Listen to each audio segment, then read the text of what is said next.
প্রায় 1.5 ঘন্টার জার্নি শেষ করে আমি চলে এসেছি মুন্সিগঞ্জের কমলাঘাট। আমার পেছনেই হচ্ছে পরোটার দোকানটা, আর দেখতেই পাচ্ছেন দোকানে কি পরিমাণ রাশ। তো চলেন যাই দেখি যে এখানে কি এমন পরোটা পাওয়া যায়। এইখানে আসার পর এরকম টোকেন নেওয়া লাগবে। আমাদের সিরিয়াল হচ্ছে 22 এবং মোটামুটি 1 ঘন্টা ওয়েট করতে বলছে। তো ফাইনালি আমাদের সিরিয়াল আসছে, আমরা প্রায় 1 ঘন্টা ওয়েট করছি। তো আপনি এখানে আসলে অবশ্যই সময় নিয়ে আসবেন।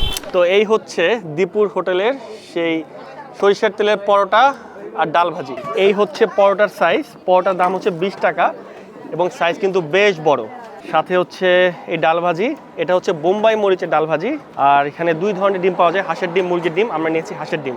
হাঁসের ডিমের দাম 30 টাকা আর মুরগির ডিমের দাম হচ্ছে 20 টাকা। প্রথমে আমি একটু খালি পরোটা খাবো, কারণ এই পরোটাটার মেইন অ্যাট্রাকশন হচ্ছে সরিষার তেল।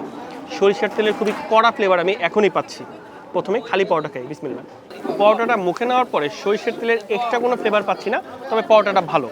তো এখন পরোটা আর এই ডাল ভাজি, এর উপরে শসা, টমেটো আর পেঁয়াজ দিয়েছে বেশ ভালো পরিমাণে। খাওয়া যাক।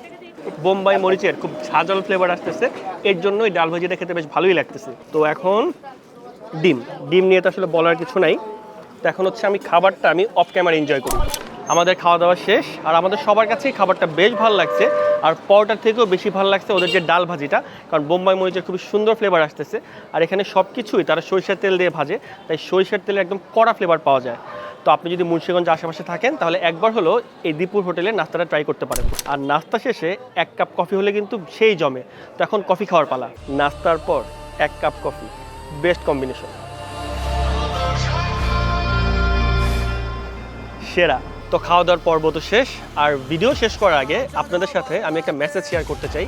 সামনেই আমাদের ইলেকশন আসতেছে এবং অনেক বছর পর হয়তো অনেকে ভোট দিবেন বা অনেকের প্রথম ভোট। আপনার পছন্দ মতো যোগ্য প্রার্থীকে আপনি ভোট দিবেন, কারণ আপনি ভোট দিলেই আমাদের দেশটা সামনে এগিয়ে যাবে।